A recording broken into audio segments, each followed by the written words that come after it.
Oke, selamat datang kembali.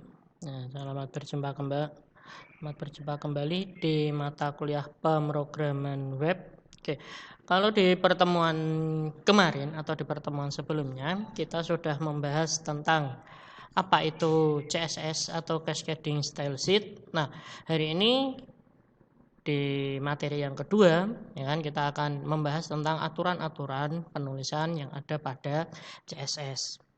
Nah, sintaks CSS sendiri nanti dibagi menjadi 3 bagian, di mana yang pertama itu adalah selektor. Jadi selektor ini adalah tag HTML yang akan didefinisikan. Jadi seluruh tag HTML bisa body, H1, link dan lain sebagainya. Jadi seluruh tag HTML yang ada itu nanti kita bisa gunakan sebagai selektor. Nah, kemudian yang kedua yaitu ada properti atau atribut yang akan dirubah. Nah, contoh penulisannya itu adalah seperti ini. Font family (2) sans serif. Nah, font size small. Nah, untuk contoh atau cara penulisan yang salah yaitu font family (2) double petik sans serif, double petik tutup. Nah, ini adalah penulisan yang salah. Atau font size petik small, petik tutup. Ini juga salah. Jadi ketika di CSS kita tidak memerlukan petik ataupun double petik untuk mengisi value dari sebuah properti. Nah, properti atribut ini contoh misal adalah font family. Font family ini adalah propertinya. Nah, sans serif ini adalah value-nya atau nilai propertinya. Nah, kemudian cara mendeklarasikan kelompok, tanda koma serta dan. Nah, kalau misal hanya 2, nanti kita bisa gunakan H1, H2 color green. Jadi nanti setiap tag H1, H2 nanti warnanya adalah hijau. Kemudian H3, H4 dan H5 color red. Nah, mungkin nanti ada H6 berarti H4, H5 dan 6. H6 kira-kira seperti itu. Nah, untuk menuliskan komentar ya kan atau bisa menggunakan tanda seperti ini. Oke, tanda slash bintang ya kan, baru komentarnya apa nanti diakhiri dengan bintang slash. Atau bisa juga menggunakan tanda kurung lancip buka tanda seru ya kan, kemudian komentarnya apa baru nanti diakhiri dengan kurung tutup lancip. Perbedaannya apa? Nah, kalau untuk yang bintang ini biasanya digunakan lebih dari 1 baris. Nah, tapi kalau untuk yang tanda kurung lancip seru, ini biasanya digunakan untuk dalam 1 baris. Nah, kemudian untuk bentuk ukuran itu nanti ada EM, EX, dan PX. EM ini digunakan untuk menentukan ukuran yang pecahan atau desimal. Kemudian EX adalah X-Heg, digunakan untuk menentukan ukuran yang sifatnya vertikal. Kalau PX, pixel, menentukan ukuran yang bersifat pixel atau layar monitor seperti ukuran huruf. Nah, selektor sebagai pengontrol desain, selektor untuk merubah body. Nah, jadi untuk merubah body nanti kita bisa menggunakan contoh seperti ini. HTML hit title selector style type text CSS body. Nah, di sini kita menggunakan tag body ini sebagai selektor kita. Nah, di dalam tag body ini nanti baru kita atur properti apa saja yang ingin kita gunakan. Nah, nanti ketika tag body itu kita gunakan, maka pengaturan style yang ada di atasnya atau sebelumnya ini akan dipakai di dalam tag body tersebut. Oke, kira-kira seperti itu. Nah, nanti hasilnya seperti ini. Oke, kita langsung saja praktekkan yang ini ya.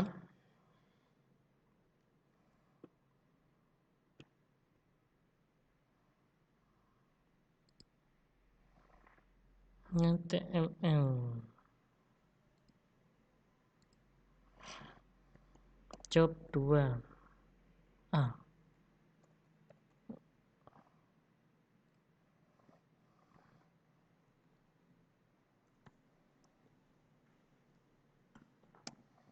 Oke. Di sini kita sudah punya HTML sampai title. Nah, sampai title ya. Nah, baru nanti di title ini saya kasihkan nama selector. Nah, baru di bawahnya di sini saya akan menambahkan yaitu style type text CSS body. Oke.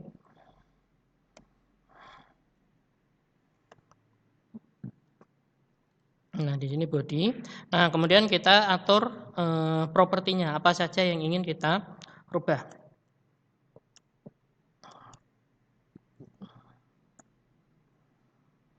Yang pertama tadi ada font family. Nah, misal sans serif. Oke, font size. Nah, di sini untuk font size nanti biasanya dia dalam ukuran pixel. Oke, misalnya kita gunakan 20 px. Nah, 20 px ini berarti nanti dia acuannya itu adalah 20 pixel. Jadi 20 pixel yang ada di monitor. Nah, kemudian color red, background color green. Color ini saya pakai red. Background color green. Nah, oke. Nah, kemudian kalau sudah di sini kan sudah ya kan. Kemudian properti juga sudah kita atur. Nah, selanjutnya kita tinggal menuliskan apa yang di body. Misal selamat datang. Dan kita simpan. Oke. Nah, selanjutnya nanti kita tinggal jalankan. DC HTML kemudian CSS job 2.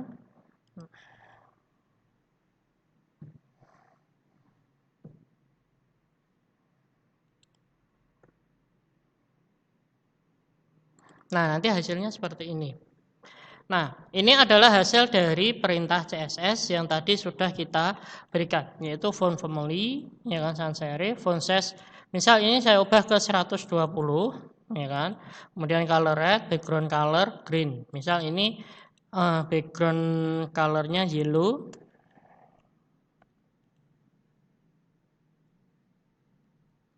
Nah, gini. Nah, saya reload, nah dia nanti akan berubah. Jadi tanpa kita harus merubah elemen body, ya kan, elemen yang ada di body. Nah, kita cukup mengubah di CSS-nya atau di selektor bodinya. Gitu. Nanti dia akan berpengaruh ke body juga. Nah, itu adalah yang pertama. Nah, kemudian yang kedua, jenis-jenis selektor. Yang pertama itu ada selektor dengan menggunakan kelas. Nah, contohnya seperti ini. Oke. HTML, head, title, selector, style. Nah, ini adalah style tag tipe CSS.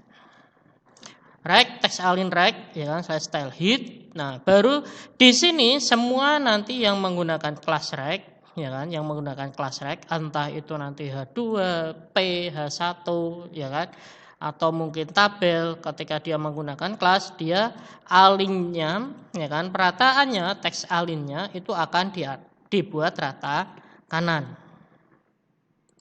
Oke, langsung saja.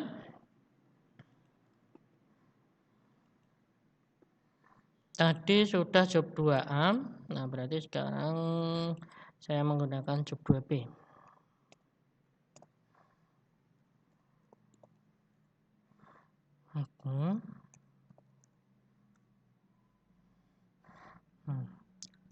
Selektor kelas.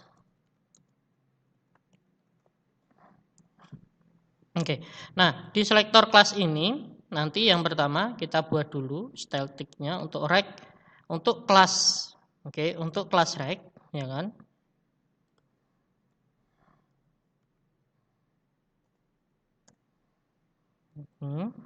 Nah, untuk membuat kelas ya, nanti tinggal titik kemudian rect. Gini. Nah, seperti ini. Nah, tinggal teks align sama dengan right.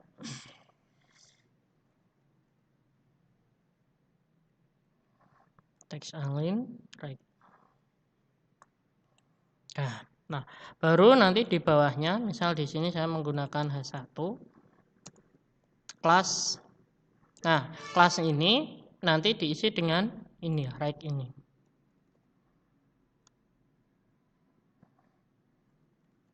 Selamat datang. Nah, baru misal ada lagi P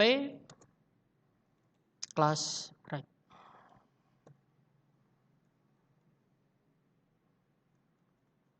Di Universitas Stekom.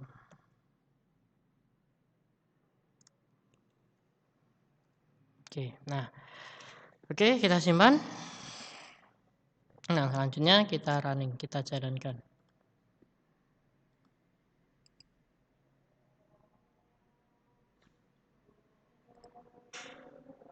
Nah, nanti hasilnya seperti ini.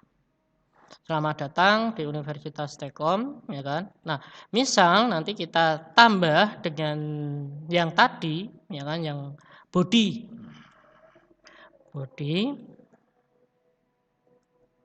Nah, misal seperti ini.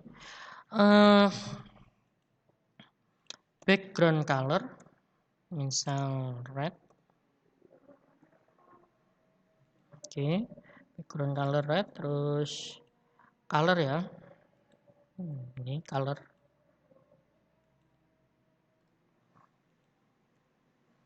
Colornya itu misal yellow. Nah, oke, kita simpan.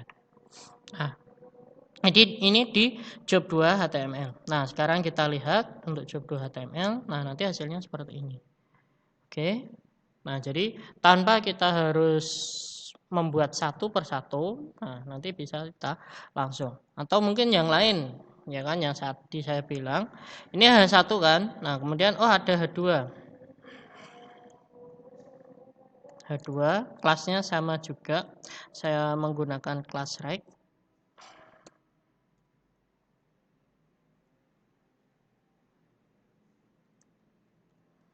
Selamat bergabung. Nah, di sini saya menggunakan H2 dengan kelas right. Nah, nanti hasilnya seperti ini. Nah, kalaupun nanti ada beberapa kelas biasanya untuk mengatur, ya kan. Nah, jadi tidak hanya right, mungkin nanti untuk rata kiri, rata tengah, rata kanan, ya kan, atau justify. Nah, itu nanti bisa dibuatkan kelas masing-masing. Oh, jadi misal untuk judul itu rata tengah, berarti menggunakan center. Nah, ini tinggal kalau seperti ini, ya kan? Ini kan ada beberapa. Nah, ini tinggal kita atur saja satu. Misal kita ubah menjadi center. Oke. Nah, nanti di sini dia juga akan berubah menjadi center keseluruhan. Jadi enaknya menggunakan CSS seperti itu. Jadi ketika kita rubah satu, maka yang lain juga akan ikut berubah. Jadi kita tidak harus merubah satu per satu.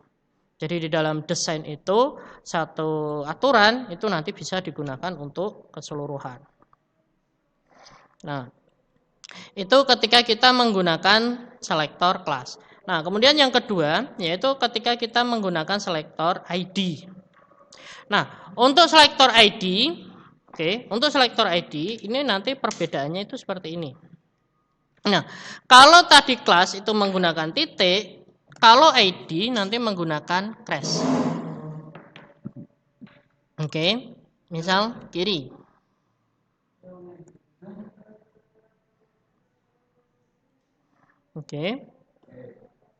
Nah, tinggal nanti kita atur saja atau sesuaikan dengan apa yang ingin kita gunakan. Misal saya pakai ini saja ya, teks align left. Nah, untuk penggunaannya, ya kan, untuk penggunaannya, misal di sini H1 ID left. Oh, ini maaf.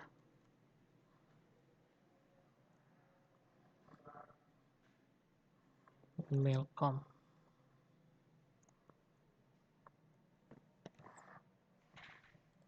Oke, nah nanti penggunaannya seperti itu. Oke, kita lihat. Nah, nanti munculnya di sini. Jadi nanti bisa kanan kiri walaupun dengan satu tag yang sama, yaitu H1. Nah, di sini yang kita bedakan itu adalah yang pertama kita menggunakan kelas, yang kedua kita menggunakan ID. Jadi ketika kita menggunakan kelas, ya kan, kita harus menggunakan titik. Nah, tetapi ketika kita menggunakan ID, kita harus menggunakan tagger. Jadi pada dasarnya, apakah penggunaan kelas atau penggunaan ID ini di CSS sama, ya kan, tidak membedakan. Mungkin yang membedakan adalah kalau titik berarti nanti kita menggunakan kelas. Kalau menggunakan pagar berarti nanti kita menggunakan ID. Nah, hanya itu yang perlu diingat. Jadi, kapan kita menggunakan kelas, kapan kita menggunakan ID, itu tergantung dari bagaimana cara penulisan CSS kita. Jadi, di penulisan CSS, apakah kita menggunakan titik atau menggunakan tagger. Nah, kalau titik berarti ya kita menggunakan kelas. Tapi kalau menggunakan tagger berarti kita menggunakan ID. Nah, oke. Nah, ini tugasnya, ya kan? Jadi nanti untuk di materi hari ini itu nanti ada 2 latihan. Oke. Nah, yang pertama latihannya itu ini, jadi sesuai dengan apa yang ada. Nah, kemudian untuk tugasnya, tulislah pada browser menggunakan CSS ketentuan sebagai berikut. Tulisan, orang yang beruntung adalah hari ini lebih baik daripada kemarin. Jadi kalian ingin menampilkan quote atau pesan itu. Font size itu 50 pixel, 50 px. Jenis teks itu miring, kemudian warna teks atau color itu kuning. Nah, jadi nanti silahkan untuk tugasnya dibuat. Nah, jadi ini, ya kan, ini tugasnya. Nah, untuk membuat warna tulisan miring, ya kan, nanti bisa juga menggunakan text decoration. Kalau ini kan underline, itu nanti berarti ada garis bawahnya.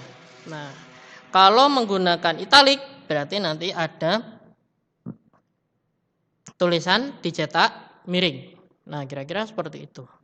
Nah, jadi itu adalah penggunaan, ya kan, materi CSS, aturan-aturan penulisan yang ada pada CSS atau Cascading Style Sheet. Jadi ada beberapa aturan yang memang harus dipenuhi. Contoh tadi tidak menggunakan petik ataupun double petik untuk mengisi value dari sebuah properti. Kemudian untuk selektor sendiri kita bisa menggunakan tag-tag yang ada pada HTML yang didefinisikan, ya kan. Kemudian kita juga bisa menggunakan selektor dan ID atau kelas dan ID. Nah, kemudian untuk penulisan value dari sebuah properti itu kita tidak menggunakan double petik ataupun menggunakan petik. Jadi langsung ditulis. Jadi misal family sans serif, udah langsung ditulis saja. Jadi tanpa menggunakan petik ataupun menggunakan double petik. Nah, kemudian yang lain, kelebihan dari CSS kita buat satu, ya kan. Nah, nanti itu bisa kita pakai terus-menerus. Jadi, saya ingin membuat tulisan miring. Oke, misalnya di sini text decoration.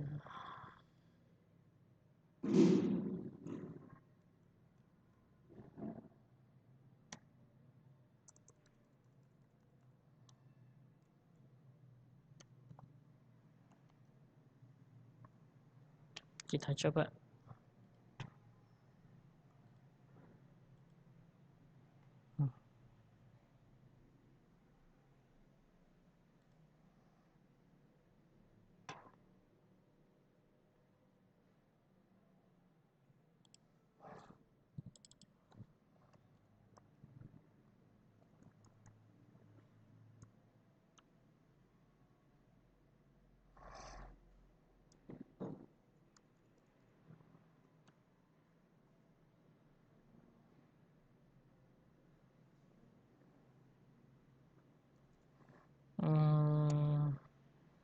font